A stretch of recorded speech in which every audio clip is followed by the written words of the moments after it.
ಸ್ನೇಹಿತರೆ, ಇವತ್ತಿನ ಕಥೆಯಲ್ಲಿ ಭವಿಷ್ಯದ ಅಂತಹ ಒಂದು ಸಮಯವನ್ನು ತೋರಿಸಲಾಗಿದೆ. ಅಲ್ಲಿ ಒಂದು ವಿಚಿತ್ರ ಕಾಯಿಲೆಯಿಂದಾಗಿ ಭೂಮಿಯ ಮೇಲಿರೋ ಎಲ್ಲಾ ಗಂಡಸರು ಸತ್ತು ಹೋಗ್ತಾರೆ. ಬದುಕಿರೋದು ಬರೀ ಹೆಂಗಸರು ಮಾತ್ರ. ಈ ಹೆಂಗಸರೇ ಈಗ ಇಡೀ ಜಗತ್ತನ್ನು ತಮಗೆ ಬೇಕಾದ ಹಾಗೆ ನಡೆಸುತ್ತಿದ್ದಾರೆ. ಆದರೆ ಇನ್ನು ಒಂದು ಗಂಡಸು ಜೀವಂತವಾಗಿದ್ದಾನೆ ಅನ್ನೋ ವಿಷಯ ಯಾರಿಗೂ ಗೊತ್ತಿರಲ್ಲ. ಇವನೇ ಈ ಜಗತ್ತಿನ ಕೊನೆಯ ಗಂಡಸು. ಇವನಿಂದಲೇ ಮುಂದಿನ ಪೀಳಿಗೆಯನ್ನು ಬೆಳೆಸಬೇಕಾಗಿದೆ. ಆದರೆ ಇದೆಲ್ಲ ಶುರುವಾಗಿದ್ದು ಹೇಗೆ? ಬನ್ನಿ ಮೊದಲಿನಿಂದ ನೋಡೋಣ. ಕಥೆ ಶುರುವಾಗೋದು ಒಂದು ಮಿಸ್ಟೀರಿಯಸ್ ಕಾಯಿಲೆಯಿಂದ. ಇದು ದಿಢೀರಂತ ಇಡೀ ಪ್ರಪಂಚಕ್ಕೆ ಹರಡಿ ಜನರನ್ನು ಸಾಯಿಸೋಕೆ ಶುರು ಮಾಡುತ್ತೆ. ವಿಚಿತ್ರ ಅಂದ್ರೆ ಈ ಕಾಯಿಲೆಯಿಂದ ಬರೀ ಗಂಡಸರು ಮಾತ್ರ ಸಾಯ್ತಾರೆ, ಹೆಂಗಸರಿಗೆ ಏನೂ ಆಗಲ್ಲ. ಹೀಗೆ ಕೆಲವೇ ತಿಂಗಳಲ್ಲಿ ಭೂಮಿಯಿಂದ ಗಂಡಸರೇ ಮಾಯವಾಗಿ ಬಿಡ್ತಾರೆ. ಈಗ ಕಾಯಿಲೆ ಬಂದು 8 ವರ್ಷ ಕಳೆದಿದೆ. ಈಗ ಪ್ರಪಂಚದಲ್ಲಿ ಇರೋದು ಬರೀ ಹೆಂಗಸರು ಮಾತ್ರ. ನ್ಯೂಜಿಲೆಂಡ್ನಲ್ಲಿ ವೆಲ್ನೆಸ್ ಅನ್ನೋ ಒಂದು ಸಂಸ್ಥೆ ಇಡೀ ದೇಶವನ್ನೇ ಕಂಟ್ರೋಲ್ ಮಾಡ್ತಾ ಇರುತ್ತೆ. ಇದರ ಲೀಡರ್ ಲೇನ್ ಗಂಡಸರು ಹೋದ ಮೇಲೆ ಎಲ್ಲವನ್ನೂ ತನ್ನ ಕೈಗೆ ತಗೊಳ್ತಾಳೆ. ಇವರ ಹತ್ತಿರ ಗಂಡಸರ ಸೀಡ್ಸ್ ಸ್ಪರ್ಮ್ ಬ್ಯಾಂಕ್ ಇರುತ್ತೆ. ಇದನ್ನೇ ಇಟ್ಟುಕೊಂಡು ಈ ಗ್ರೂಪ್ ತುಂಬಾ ಪವರ್ಫುಲ್ ಆಗುತ್ತೆ. ಯಾಕಂದ್ರೆ ಜನಸಂಖ್ಯೆ ಬೆಳೆಸೋಕೆ ಇದೊಂದೇ ದಾರಿ. ಈಗ ಆ ಸೀಡ್ಸ್ ಜಗತ್ತಿನ ಅತ್ಯಂತ ಬೆಲೆಬಾಳುವ ವಸ್ತುವಾಗಿರುತ್ತೆ.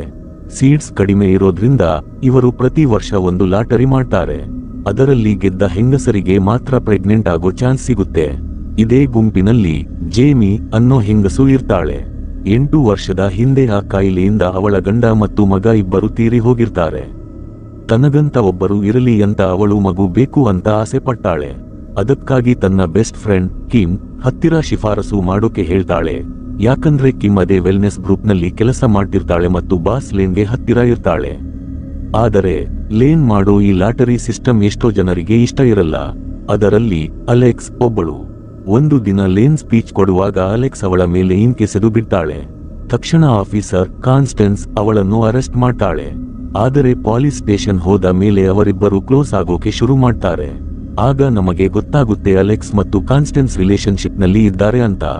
ಈಗಿನ ಕಾಲದಲ್ಲಿ ಗಂಡಸರು ಇಲ್ಲದೆ ಇರೋದ್ರಿಂದ ಹೆಂಗಸರೇ ಪರಸ್ಪರ ಜೊತೆಯಾಗಿ ಇರ್ತಾರೆ. ಲೇನ್ ವಿರೋಧ ಮಾಡಬೇಡ ಅಂತ ಕಾನ್ಸ್ಟೆನ್ಸ್ ಅಲೆಕ್ಸ್ಗೆ ತಿಳಿ ಹೇಳ್ತಾಳೆ. ಅಷ್ಟರಲ್ಲಿ ಯಾರೋ ಬರೋ ಸೌಂಡ್ ಕೇಳಿ ಕಾನ್ಸ್ಟೆನ್ಸ್ ಅಲೆಕ್ಸ್ಗೆ ಪ್ರಜ್ಞೆ ತಪ್ಪಿಸಿ ಮಲಗಿಸ್ತಾಳೆ. ಇನ್ನೊಂದು ಕಡೆ ಜೇಮಿಗೆ ಲಾಟರಿಯಲ್ಲಿ ಹೆಸರು ಬರುತ್ತೆ. ಅವಳು ತುಂಬಾ ಖುಷಿಯಾಗ್ತಾಳೆ. ಮರುದಿನ ಜೇಮಿ ಸೀಡ್ ಬ್ಯಾಂಕ್ಗೆ ಹೋದಾಗ ಅಲ್ಲಿ ವೀವ್ ಅನ್ನೋ ಹೆಂಗಸು ಸಿಗ್ತಾಳೆ. ಲಾಟರಿ ಬಂದರೂ ತನ್ನ ಬಾಡಿ ಸರಿ ಇಲ್ಲದ ಕಾರಣ ಪ್ರೆಗ್ನೆಂಟ್ ಆಗೋಕೆ ಆಗ್ಲಿಲ್ಲ ಅಂತ ಅವಳು ಬೇಜಾರಲ್ಲಿ ಹೇಳ್ತಾಳೆ. ಇದನ್ನು ಕೇಳಿ ಜೇಮಿ ಕೂಡ ಭಯ ಪಟ್ಟಾಳೆ. ಇತ್ತ ಕಿಮ್ ತನ್ನ ಆಫೀಸ್ನಲ್ಲಿ ಕೆಲಸ ಮಾಡುವಾಗ ಬಾಸ್ ಲೇನ್ ಮತ್ತು ಡಾಕ್ಟರ್ ಮಾತಾಡಿಕೊಳ್ಳೋದನ್ನ ಕದ್ದು ಕೇಳ್ತಾಳೆ. ನಮ್ಮ ಹತ್ತಿರ ಇರೋ ಈ ಖಜಾನೆಯಿಂದ ಇಡೀ ಜಗತ್ತನ್ನು ಆಳಬಹುದು ಅಂತ ಲೇನ್ ಹೇಳ್ತಿರ್ತಾಳೆ. ಕಿಮ್ ಕೇಳಿಸಿಕೊಂಡಿದ್ದನ್ನ ನೋಡಿ ಲೇನ್ ಅವಳಿಗೆ ಬೆದರಿಕೆ ಹಾಕ್ತಾಳೆ. ಸಂಜೆ ಜೇಮಿ ಮತ್ತು ಕಿಮ್ ಮನೆಗೆ ಬಂದಾಗ ಅಲ್ಲಿ ಅಲೆಕ್ಸ್ ಇರಲ್ಲ. ಅವಳು ಏನಾದ್ರೂ ಗಲಾಟೆ ಮಾಡ್ತಿದ್ದಾಳಾ ಅಂತ ಹುಡುಕಿಕೊಂಡು ಕಾರಿನಲ್ಲಿ ಹೋಗ್ತಾರೆ. ಆ ಗಡಿಬಿಡಿಯಲ್ಲಿ ಯಾರೋ ಒಬ್ಬರು ಇವರ ಕಾರಿಗೆ ಅಡ್ಡ ಬಂದು ಗುದ್ದಿಸಿಕೊಳ್ಳುತ್ತಾರೆ. ಗಾಬರಿಯಿಂದ ಇವರು ಕೆಳಗಿಳಿದು ನೋಡಿದಾಗ ಅವರಿಗೆ ತಮ್ಮ ಕಣ್ಣನ್ನೇ ನಂಬೋಕೆ ಆಗಲ್ಲ. ಯಾಕಂದ್ರೆ ಅಲ್ಲಿ ಬಿದ್ದಿರೋದು ಒಬ್ಬ ಗಂಡಸು. ಅವರು ತಕ್ಷಣ ಅವನನ್ನು ಎತ್ತಿಕೊಂಡು ಹೋಗಿ ಯಾರಿಗೂ ತಿಳಿಯದ ಹಾಗೆ ಟ್ರೀಟ್ಮೆಂಟ್ ಕೊಡೋಕೆ ಶುರು ಮಾಡ್ತಾರೆ. ಕಿಮ್ ಇದನ್ನ ವೆಲ್ನೆಸ್ ಗ್ರೂಪ್ಗೆ ರಿಪೋರ್ಟ್ ಮಾಡೋಣ ಅಂತಾಳೆ. ಆದ್ರೆ ಬಾಕಿ ಇಬ್ಬರು ಅದಕ್ಕೆ ಒಪ್ಪಲ್ಲ. ಆ ಹೆಂಗಸರು ಆ ವ್ಯಕ್ತಿಯ ಬಗ್ಗೆ ಲೇನ್ ಬಳಿ ಹೇಳಲು ಒಪ್ಪುವುದಿಲ್ಲ. ಯಾಕಂದರೆ ಲೇನ್ ಬಹಳ ದುರಾಸೆಯ ಹೆಂಗಸು ಅಂತ ಅವರಿಗೆ ಗೊತ್ತಿತ್ತು. ಅದಕ್ಕೆ ಅವರು, ನಾವು ಯಾಕೆ ಈ ಮನುಷ್ಯನನ್ನು ಮೊದಲು ನಮ್ಮ ಸ್ವಂತ ಕೆಲಸಕ್ಕೆ ಬಳಸಿಕೊಳ್ಳಬಾರದು ಅಂತ ಯೋಚಿಸುತ್ತಾರೆ. ಇದಕ್ಕಾಗಿ ಅವರು ಆ ವ್ಯಕ್ತಿಯನ್ನು ತಮ್ಮ ಮನೆಯ ಹಿತ್ತಲಿನಲ್ಲಿ ಅಡಗಿಸಿಡಬೇಕಾಗುತ್ತದೆ. ಜೊತೆಗೆ ಈ ವಿಷಯ ಯಾರಿಗೂ ತಿಳಿಯದಂತೆ ಎಚ್ಚರ ವಹಿಸಬೇಕಿತ್ತು. ಆದರೆ ಬೆಳಗಾಗುತ್ತಲೇ ಅವರಿಗೆ ಇನ್ನೊಂದು ಸಂಕಷ್ಟ ಎದುರಾಗುತ್ತದೆ. ಈಗ ಜೇಮಿ ಹೆಸರು ಲಾಟರಿಯಲ್ಲಿ ಬಂದಿದ್ದರಿಂದ ವೆಲ್ನೆಸ್ ಗ್ರೂಪ್ನ ಕೆಲವರು ಆಕೆಯ ಮನೆ ಮಗು ಸಾಕಲು ಯೋಗ್ಯವಾಗಿದೆ ಎಂದು ಪರೀಕ್ಷಿಸಲು ಬರುತ್ತಾರೆ. ಹಾಗಾಗಿ ಜೇಮಿ ಮತ್ತು ಕಿಮ್ ಆ ಜನರನ್ನು ಸಂಭಾಳಿಸಲು ಶುರು ಮಾಡುತ್ತಾರೆ. ಇನ್ನೊಂದೆಡೆ ಅಲೆಕ್ಸ್ ಒಬ್ಬಳೇ ಆ ವ್ಯಕ್ತಿ ಎಲ್ಲಿಯೂ ಓಡಿ ಹೋಗದಂತೆ ಕಾವಲು ಕಾಯುತ್ತಿರುತ್ತಾಳೆ. ಜೇಮಿ ಮತ್ತು ಕಿಮ್ ಆ ಅಧಿಕಾರಿಗಳ ಪ್ರಶ್ನೆಗಳಿಗೆ ಉತ್ತರ ಕೊಡುತ್ತಿರುವಾಗ ಹೊರಗಿನಿಂದ ಏನೋ ಸದ್ದು ಕೇಳಿಸುತ್ತದೆ. ಅದಕ್ಕೆ ಅವರು, ಇದು ನಮ್ಮ ಪ್ರಾಣಿಗಳಿರಬಹುದು ಎಂದು ಹೇಳಿ ಸುಧಾರಿಸಿಕೊಳ್ಳುತ್ತಾರೆ. ಮತ್ತೊಂದೆಡೆ ಆ ವ್ಯಕ್ತಿಗೆ ಪ್ರಜ್ಞೆ ಬಂದು ತಕ್ಷಣ ಎದ್ದು ಹೊರಗೆ ಓಡಲು ನೋಡುತ್ತಾನೆ. ಅಲೆಕ್ಸ್ ಅವನನ್ನು ತಡೆಯಲು ಪ್ರಯತ್ನಿಸುತ್ತಾಳೆ. ಆದರೆ ಅವನು ಅವಳ ಕೈಗೆ ಸಿಗದಿದ್ದಾಗ ಅಲೆಕ್ಸ್ ಅವನ ತಲೆಗೆ ಹೊಡೆದು ಮತ್ತೆ ಪ್ರಜ್ಞೆ ತಪ್ಪುವಂತೆ ಮಾಡುತ್ತಾಳೆ. ಅಷ್ಟರಲ್ಲಿ ವೆಲ್ನೆಸ್ ಗ್ರೂಪ್ನವರು ಸದ್ದು ಕೇಳಿ ಕೊಟ್ಟಿಗೆಯ ಹತ್ತಿರ ಬರುತ್ತಾರೆ. ಆದರೆ ಅಲೆಕ್ಸ್, ಆ ಸದ್ದು ಮಾಡ್ತಿರೋದು ನಾನೇ ಎಂದು ಹೇಳಿ ಅವರನ್ನು ಅಲ್ಲಿಂದ ಕಳುಹಿಸುತ್ತಾಳೆ. ಸ್ವಲ್ಪ ಹೊತ್ತಿನ ನಂತರ ಆ ವ್ಯಕ್ತಿಗೆ ಮತ್ತೆ ಪ್ರಜ್ಞೆ ಬರುತ್ತದೆ. ಈ ಬಾರಿ ಅಲೆಕ್ಸ್ ಅವನು ಓಡಿ ಹೋಗಬಾರದು ಎಂದು ಕುರ್ಚಿಗೆ ಕಟ್ಟಿ ಹಾಕಿರುತ್ತಾಳೆ. ಅಲೆಕ್ಸ್ ಅವನನ್ನು, ನೀನು ಯಾರು? ಎಲ್ಲಾ ಗಂಡಸರು ಸತ್ತೋಗಿದ್ದಾರೆ ಅಂದ ಮೇಲೆ ನೀನು ಹೇಗೆ ಬದುಕಿದೆ ಎಂದು ಕೇಳುತ್ತಾಳೆ. ಆಗ ಅವನು ತನ್ನ ಹೆಸರು ಬಾಬಿ ಎಂದು ಹೇಳುತ್ತಾನೆ. ಅವನು ಸಿಕ್ಕಾಪಟ್ಟೆ ಸಿಟ್ಟಿನಲ್ಲಿದ್ದ ಮತ್ತು ನಾನು ಇಲ್ಲಿಂದ ಈಗಲೇ ಹೋಗಬೇಕು, ಇಲ್ಲದಿದ್ದರೆ ನನ್ನ ಪ್ರಾಣಕ್ಕೆ ಅಪಾಯ ಇದೆ ಎನ್ನುತ್ತಾನೆ. ಆದರೆ ಅಲೆಕ್ಸ್, ನೀನು ನನ್ನ ಪ್ರಶ್ನೆಗಳಿಗೆ ಉತ್ತರ ಕೊಡದೆ ಎಲ್ಲಿಯೂ ಹೋಗುವಂತಿಲ್ಲ ಎಂದು ಖಡಕ್ಕಾಗಿ ಹೇಳುತ್ತಾಳೆ. ಇನ್ನೊಂದು ಕಡೆ ಜೇಮಿ ಡಾಕ್ಟರ್ ಕ್ಲಿನಿಕ್ಗೆ ಹೋದಾಗ ಅವಳಿಗೆ ಒಂದು ಕೆಟ್ಟ ಸುದ್ದಿ ತಿಳಿಯುತ್ತದೆ. ಅವಳು ಇನ್ನೂ ಪ್ರೆಗ್ನೆನ್ಸಿಯ 2ನೇ ಸ್ಟೇಜ್ ತಲುಪಿಲ್ಲ ಎಂದು ಗೊತ್ತಾಗುತ್ತದೆ. ಇದರಿಂದ ಜೇಮಿ ಅಳುತ್ತಾ ತನ್ನ ಗೆಳತಿ ಕಿಮ್ ಹತ್ತಿರ ಶಿಫಾರಸು ಮಾಡುವಂತೆ ಬೇಡಿಕೊಳ್ಳುತ್ತಾಳೆ. ಕಿಮ್ ಕೂಡ ತಾನು ಪ್ರಯತ್ನ ಪಡುವುದಾಗಿ ಮಾತು ಕೊಡುತ್ತಾಳೆ. ನಂತರ ಕಿಮ್ ಲೇನ್ ಬಳಿ ಹೋಗಿ, ಜೇಮಿ ಒಬ್ಬ ಪರ್ಫೆಕ್ಟ್ ಕ್ಯಾಂಡಿಡೇಟ್, ಅವಳ ರಿಪೋರ್ಟ್ನಲ್ಲಿ ಏನೋ ತಪ್ಪು ಇರಬೇಕು, ದಯವಿಟ್ಟು ಇನ್ನೊಮ್ಮೆ ಚೆಕ್ ಮಾಡಿ ಎಂದು ವಿನಂತಿಸುತ್ತಾಳೆ. ಸ್ವಲ್ಪ ತಪಾಸಣೆ ಮಾಡಿದ ಮೇಲೆ ಲೇನ್, ಜೇಮಿ ಯಾವತ್ತೂ ತಾಯಿಯಾಗಲು ಸಾಧ್ಯವಿಲ್ಲ, ಈ ವಿಷಯವನ್ನು ಮರೆತು ಬಿಡು ಎಂದು ಹೇಳಿಬಿಡುತ್ತಾಳೆ. ಅಷ್ಟರಲ್ಲಿ ಜೇಮಿಗೆ ಒಬ್ಬ ಡಾಕ್ಟರ್ ಮೂಲಕ ತಿಳಿಯುತ್ತದೆ ಏನೆಂದರೆ, ಅವಳ ದೇಹ ಚೆನ್ನಾಗಿಯೇ ಇದೆ, ಆದರೆ ಯಾರೋ ದೊಡ್ಡವರು ಅವಳು ತಾಯಿಯಾಗುವುದು ಇಷ್ಟಪಡುತ್ತಿಲ್ಲ ಎಂದು. ಮತ್ತೊಂದೆಡೆ ಬಾಬಿ ಈಗ ಅಲೆಕ್ಸ್ ಜೊತೆ ಮಾತನಾಡಲು ಒಪ್ಪುತ್ತಾನೆ. ಅವನು ಹೇಳುತ್ತಾನೆ, ನಾನೊಬ್ಬನೇ ಅಲ್ಲ, ನನ್ನ ತರಹ ಇನ್ನು ಕೆಲವರು ಗಂಡಸರು ಬದುಕಿದ್ದಾರೆ. ಯಾಕಂದರೆ ಆ ಸಮಯದಲ್ಲಿ ನಮಗೆ ಆ ಕಾಯಿಲೆ ಹರಡಿರಲಿಲ್ಲ.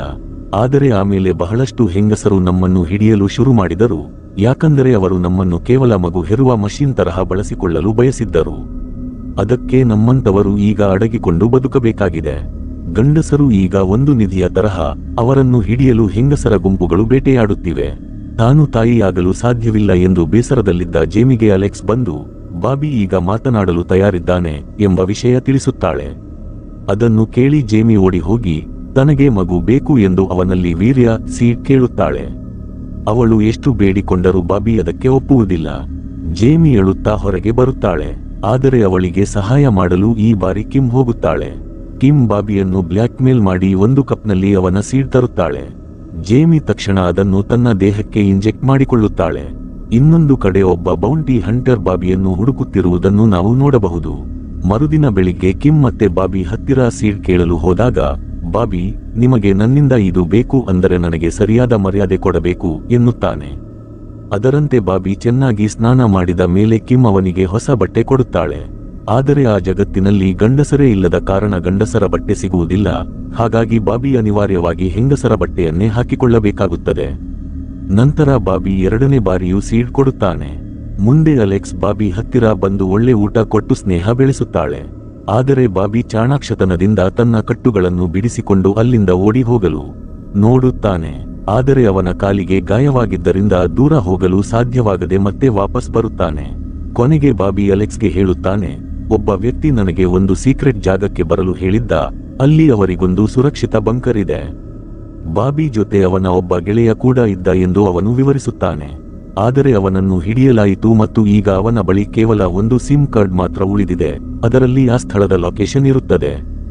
ಆಗ ಅಲೆಕ್ಸ್ ಅವನಿಗೆ, ನಾನು ನಿನಗೆ ಆ ಲೊಕೇಶನ್ ತಲುಪಲು ಸಹಾಯ ಮಾಡುತ್ತೇನೆ ಎಂದು ಹೇಳುತ್ತಾಳೆ. ಇತ್ತ ಜೇಮಿಗೆ ತಾನು 2ನೇ ಬಾರಿ ಕೂಡ ಸೀಡ್ ಇಂಜೆಕ್ಟ್ ಮಾಡಿಕೊಂಡಿದ್ದು ನೆನಪಾಗುತ್ತದೆ. ಆಗ ಅವಳಿಗೆ ವೀವ್ ಎಂಬ ಮಹಿಳೆಯ ನೆನಪಾಗುತ್ತದೆ. ಆಕೆಗೆ ಪ್ರೆಗ್ನೆನ್ಸಿ 2ನೇ ಸ್ಟೇಜ್ ನಂತರ ಟರ್ಮಿನೇಟ್ ಆಗಿದ್ದರಿಂದ ತಾಯಿಯಾಗಲು ಸಾಧ್ಯವಾಗಿರುವುದಿಲ್ಲ. ಅದಕ್ಕಾಗಿಯೇ ಅವಳು ಬಾಬಿಯ ಉಳಿದ ಸೀಡ್ ತೆಗೆದುಕೊಂಡು ವೀವ್ ಮನೆಗೆ ಹೋಗಿ ಒಂದು ಅನಾಮಧೇಯ ನೋಟ್ ಜೊತೆಗೆ ಅದನ್ನು ಮನೆಯ ಹೊರಗೆ ಬಿಟ್ಟು ಬರುತ್ತಾಳೆ. ಮರುದಿನ ಬೆಳಿಗ್ಗೆ ಅಲೆಕ್ಸ್ ತನ್ನ ತಾಯಿಯ ಹಳೆಯ ಫೋನ್ ತಂದು ಅದಕ್ಕೆ ಬಾಬಿಯ ಸಿಮ್ ಕಾರ್ಡ್ ಹಾಕುತ್ತಾಳೆ. ಆದರೆ ಅಲ್ಲಿ ಕೇವಲ ರೈಟ್ ಎಂಬ ಹೆಸರಿನ ಮೆಸೇಜ್ ಮಾತ್ರ ಬಂದಿರುತ್ತದೆ. ಇತ್ತ ಆಫೀಸಿನಲ್ಲಿ ಕಿಮ್ ಗಮನಿಸುತ್ತಾಳೆ ಏನೆಂದರೆ, ಜೇಮಿ ವೀವ್ ಮನೆಯ ಹೊರಗೆ ಬಿಟ್ಟಿದ್ದ ಸೀಡ್ ಅನ್ನು ವೀವ್ ಎತ್ತಿಕೊಂಡು ಲೇನ್ ಬಳಿ ತಂದಿದ್ದಾಳೆ. ಆದರೆ ಲೇನ್ಗೆ ಅವಳು ಅಲ್ಲಿಂದ ಸೀಡ್ ಕದಿಯುತ್ತಿದ್ದಾಳೆ ಎಂದು ಅನ್ನಿಸಿ ಅವಳಿಗೆ ಶಿಕ್ಷೆ ನೀಡುತ್ತಾಳೆ.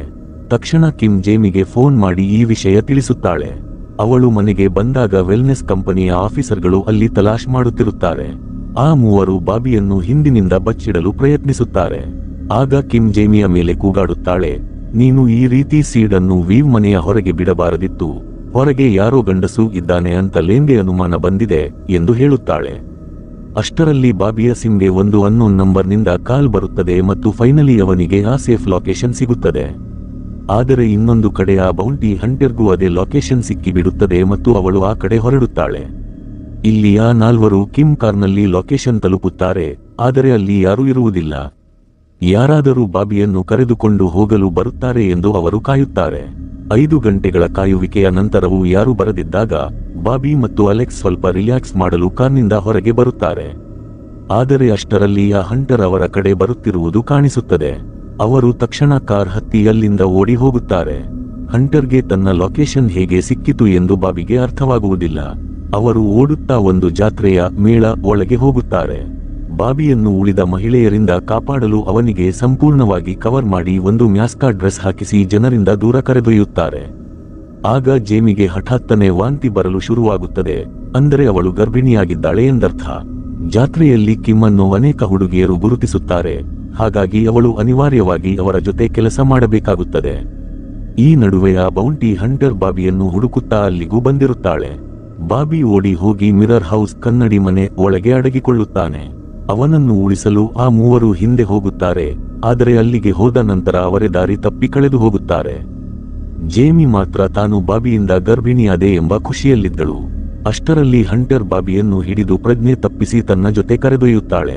ಈಗ ಆ ಮೂವರು ಹೇಗಾದರೂ ಮಾಡಿ ಬಾಬಿಯನ್ನು ಉಳಿಸಬೇಕಿತ್ತು. ಅವರು ತುಂಬಾ ಕಷ್ಟಪಟ್ಟು ಮಿರರ್ ಹೌಸ್ನಿಂದ ಹೊರಗೆ ಬಂದು ನೋಡಿದಾಗ ಹಂಟರ್ ಬಾಬಿಯನ್ನು ತನ್ನ ಗಾಡಿಯಲ್ಲಿ ಹಾಕಿಕೊಂಡು ಹೋಗುತ್ತಿರುವುದು ಕಾಣುತ್ತದೆ. ಜೇಮಿ ತಕ್ಷಣ ಓಡಿ ಹೋಗಿ ಆ ಹಂಟರ್ ಗಾಡಿಯಲ್ಲೇ ಅಡಗಿಕೊಳ್ಳುತ್ತಾಳೆ. ಅಲೆಕ್ಸ್ ಮತ್ತು ಕಿಮ್ ತಮ್ಮ ಗಾಡಿಯಲ್ಲಿ ಅವರನ್ನು ಫಾಲೋ ಮಾಡುತ್ತಾರೆ. ಗಾಡಿಯಲ್ಲಿದ್ದ ಜೇಮಿ ಹಂಟರ್ ಮೇಲೆ ದಾಳಿ ಮಾಡಲು ಏನಾದರೂ ಸಿಗುತ್ತದೆಯೇ ಎಂದು ಹುಡುಕುತ್ತಾಳೆ. ಆಗ ಅವಳಿಗೆ ಒಂದು ಪ್ರಜ್ಞೆ ತಪ್ಪಿಸುವ ಇಂಜೆಕ್ಷನ್ ಸಿಗುತ್ತದೆ. ಸ್ವಲ್ಪ ಸಮಯದ ನಂತರ ಹಂಟರ್ ಒಂದು ಆಯಿಲ್ ಸ್ಟೇಷನ್ ಹತ್ತಿರ ಗಾಡಿ ನಿಲ್ಲಿಸಿ ಬಾಬಿಯನ್ನು ಒಳಗೆ ಕರೆದೊಯ್ಯುವಾಗ ಜೇಮಿ ಒಂದು ಪಾವಡ ಶವಲ್ ಹಿಡಿದು ಬಾಬಿಯನ್ನು ಉಳಿಸಲು ಹೋಗುತ್ತಾಳೆ. ಅವಳು ತುಂಬಾ ಹೆದರಿದ್ದಳು. ಆ ಗಡಿಬಿಡಿಯಲ್ಲಿ ಅವಳು ಪ್ರಜ್ಞೆ ತಪ್ಪಿಸುವ ಇಂಜೆಕ್ಷನ್ಗಳನ್ನು ಹಂಟರ್ ಕಡೆ ಎಸೆಯುತ್ತಾಳೆ. ಅದರಲ್ಲಿ ಒಂದು ಹಂಟರ್ಗೆ ತಗುಲಿ ಅವಳು ಪ್ರಜ್ಞೆ ತಪ್ಪಿ ಬೀಳುತ್ತಾಳೆ. ನಂತರ ಜೇಮಿ ಬಾಬಿಯನ್ನು ಗಾಡಿಗೆ ಹಾಕಿಕೊಂಡು ವಾಪಸ್ ಕರೆದುಕೊಂಡು ಹೋಗುತ್ತಾಳೆ ಮತ್ತು ತಾನು ಗರ್ಭಿಣಿಯಾಗಿರುವ ವಿಷಯ ಹೇಳುತ್ತಾಳೆ. ನಂತರ ಆ ನಾಲ್ವರು ಒಂದು ನದಿಯ ಹತ್ತಿರ ಸೇರುತ್ತಾರೆ. ಹಂಟರ್ ಬಾಬಿಯನ್ನು ಎಲ್ಲಿಗೆ ಕರೆದುಕೊಂಡು ಹೋಗುತ್ತಿದ್ದಳು ಎಂಬುದು ಅವರಿಗೆ ಆಶ್ಚರ್ಯ ತರುತ್ತದೆ. ನಂತರ ಅವರು ಮತ್ತೆ ಸೇಫ್ ಲೊಕೇಶನ್ಗೆ ಹೋಗಲು ಹೊರಡುತ್ತಾರೆ. ಆದರೆ ಸ್ವಲ್ಪ ದೂರ ಹೋಗುತ್ತಿದ್ದಂತೆ ವೆಲ್ನೆಸ್ ಗ್ರೂಪ್ನ ಗರ್ಡ್ಸ್ ಬಂದು ಅವರನ್ನು ಹಿಡಿಯುತ್ತಾರೆ. ಅಸಲಿಗೆ ಇದೆಲ್ಲ ಕಿಮ್ ಮಾಡಿದ್ದ ಕೆಲಸವಾಗಿರುತ್ತದೆ. ಕಿಮ್ ಈ ಮಾಹಿತಿಯನ್ನು ಲೇನ್ಗೆ ನೀಡಿದ್ದಕ್ಕೆ ಪ್ರತಿಯಾಗಿ ಲೇನ್ ಅವಳಿಗೆ ಒಂದು ಫ್ಯಾನ್ಸಿ ರೂಮ್ ಕೊಡುತ್ತಾಳೆ. ಅಲೆಕ್ಸ್ ಮತ್ತು ಜೇಮಿಯನ್ನು ಒಂದು ಹಳೆಯ ಕೋಣೆಯಲ್ಲಿ ಬಂಧಿಸಿಡಲಾಗುತ್ತದೆ. ಆಗ ಅಲೆಕ್ಸ್ ಲೇನ್ಗೆ ಜೇಮಿ ಗರ್ಭಿಣಿ ಎಂದು ಹೇಳುತ್ತಾಳೆ. ಆದರೆ ಲೇನ್ಗೆ ಅದರಿಂದ ಏನೂ ಫರಕ್ ಬೀಳುವುದಿಲ್ಲ. ಅಲೆಕ್ಸ್ ಈಗ ಜೈಲಿನಲ್ಲೇ ಇರಬೇಕಾಗುತ್ತದೆ. ಸ್ವಲ್ಪ ಸಮಯದ ನಂತರ ಆಫೀಸರ್ ಕಾನ್ಸ್ಟೆನ್ಸ್ ಅವಳನ್ನು ಕರೆದುಕೊಂಡು ಹೋಗಲು ಬರುತ್ತಾಳೆ. ಕಾನ್ಸ್ಟೆನ್ಸ್ ತುಂಬಾ ಬೇಸರದಲ್ಲಿದ್ದಳು. ಯಾಕಂದರೆ ಅವಳು ಅಲೆಕ್ಸ್ಗೆ ಲೇನ್ ವಿರುದ್ಧ ಹೋಗಬೇಡ ಎಂದು ಪದೇ ಪದೇ ಹೇಳಿದ್ದಳು. ಆದರೆ ಅಲೆಕ್ಸ್ ಮಾತ್ರ ತಾನು ಎಂದಿಗೂ ತಪ್ಪಿಗೆ ಸಾಥ್ ಕೊಡುವುದಿಲ್ಲ ಎಂದು ಖಡಾಖಂಡಿತವಾಗಿ ಹೇಳುತ್ತಾಳೆ. ಅತ್ತ ಕೆಳಗೆ ಬಾಬಿಯನ್ನು ಭೇಟಿಯಾದ ಸಂಭ್ರಮದಲ್ಲಿ ಪಾರ್ಟಿ ನಡೆಯುತ್ತಿರುತ್ತದೆ. ಅಲ್ಲಿಗೆ ಕಿಮ್ ಫ್ಯಾನ್ಸಿ ಡ್ರೆಸ್ ಹಾಕಿಕೊಂಡು ಬರುತ್ತಾಳೆ. ಆದರೆ ತನ್ನದೇ ಗೆಳೆಯರಿಗೆ ದ್ರೋಹ ಮಾಡಿದ್ದಕ್ಕೆ ಅವಳಿಗೆ ಮನಸ್ಸಿನಲ್ಲಿ ತುಂಬಾ ಕೆಟ್ಟದಾಗಿ ಅನ್ನಿಸುತ್ತಿರುತ್ತದೆ. ಕಟ್ಟಿ ಹಾಕಲ್ಪಟ್ಟಿದ್ದ ಬಾಬಿ ಕಿಮ್ ಅನ್ನು ನೋಡಿ ಅವಳಿಗೆ ಬೈಯಲು ಶುರು ಮಾಡುತ್ತಾನೆ. ಅಷ್ಟರಲ್ಲಿ ಅಲ್ಲಿಗೆ ಬರುವ ಲೇನ್ ಬಾಬಿಯಿಂದ ಮೊದಲ ಸೀಡ್ ಪಡೆಯಲು ಪ್ಲಾನ್ ಮಾಡುತ್ತಾಳೆ. ಇದಕ್ಕಾಗಿ ಬಾಬಿಯನ್ನು ಪ್ರಚೋದಿಸಲು ಎಲ್ಲರಿಗೂ ಹೇಳುತ್ತಾಳೆ. ಆದರೆ ಬಾಬಿ ಒಪ್ಪದಿದ್ದಾಗ ಅವರು ಅವನ ಮೇಲೆ ದಬ್ಬಾಳಿಕೆ ಮಾಡಲು ಶುರು ಮಾಡುತ್ತಾರೆ. ಇದನ್ನೆಲ್ಲ ಗಮನಿಸುತ್ತಿದ್ದ ಆಫೀಸರ್ ಕಾನ್ಸ್ಟೆನ್ಸ್ಗೆ ಬಾಬಿಯ ಪರಿಸ್ಥಿತಿ ನೋಡಿ ತುಂಬಾ ಅಯ್ಯೋ ಎನಿಸುತ್ತದೆ. ಲೇನ್ ಈಗ ಕಿಮ್ಗೆ ಆ ಕೆಲಸ ಮಾಡುವಂತೆ ಆರ್ಡರ್ ಮಾಡುತ್ತಾಳೆ. ಆದರೆ ಕಿಮ್ಗೆ ಕೋಪ ಬಂದು ಲೇನ್ ಒಬ್ಬ ಕೆಟ್ಟ ಲೀಡರ್ ಎಂದು ಕಿರುಚುತ್ತಾಳೆ. ಇದರಿಂದಾಗಿ ಲೇನ್ ಕಿಮ್ ಅನ್ನು ಕೂಡ ಅರೆಸ್ಟ್ ಮಾಡಿಸಿ ಈ ಮೂವರಿಗೂ ಅಲೆಕ್ಸ್, ಜೇಮಿ, ಕಿಮ್ ಜೀವನ ಪರ್ಯಂತ ಅಮಲಿನಲ್ಲಿರುವಂತಹ ಇಂಜೆಕ್ಷನ್ ಕೊಡಲು ಡಾಕ್ಟರ್ಗೆ ಹೇಳುತ್ತಾಳೆ. ಆಫೀಸರ್ ಕಾನ್ಸ್ಟೆನ್ಸ್ ಉಪಾಯ ಮಾಡಿ ಡಾಕ್ಟರ್ ಹೊರಗೆ ಹೋದಾಗ ಅವರನ್ನು ಪ್ರಜ್ಞೆ ತಪ್ಪಿಸಿ ಅಲೆಕ್ಸ್ ಮತ್ತು ಜೇಮಿಯನ್ನು ಬಿಡಿಸುತ್ತಾಳೆ. ನಂತರ ತನ್ನ ಮೇಲೆಯೇ ಹಲ್ಲೆ ಮಾಡಿ ತಾನು ಪ್ರಜ್ಞೆ ತಪ್ಪಿದಂತೆ ನಾಟಕ ಮಾಡಲು ಅಲೆಕ್ಸ್ಗೆ ಹೇಳುತ್ತಾಳೆ. ಇದರಿಂದ ಅವರು ತಪ್ಪಿಸಿಕೊಂಡು ಹೋದರು ಎಂದು ಎಲ್ಲರೂ ನಂಬುತ್ತಾರೆ. ಅಲ್ಲಿಂದ ತಪ್ಪಿಸಿಕೊಂಡು ಹೋಗುವಾಗ ಕಿಮ್ ಕ್ಷಮೆ ಕೇಳುತ್ತಾಳೆ. ಆದರೆ ಬಾಬಿ ಇನ್ನು ಲೇನ್ ಕೈಯಲ್ಲೇ ಇರುವುದರಿಂದ ಅಲೆಕ್ಸ್ ಮತ್ತು ಜೇಮಿ ಅವಳನ್ನು ಅಷ್ಟು ಸುಲಭವಾಗಿ ಕ್ಷಮಿಸುವುದಿಲ್ಲ.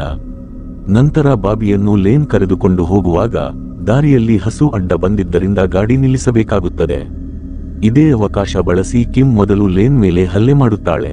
ಆದರೆ ಲೇನ್ ಎಚ್ಚರಗೊಂಡು ಬಾಬಿಗೆ ಗನ್ ತೋರಿಸುತ್ತಾಳೆ.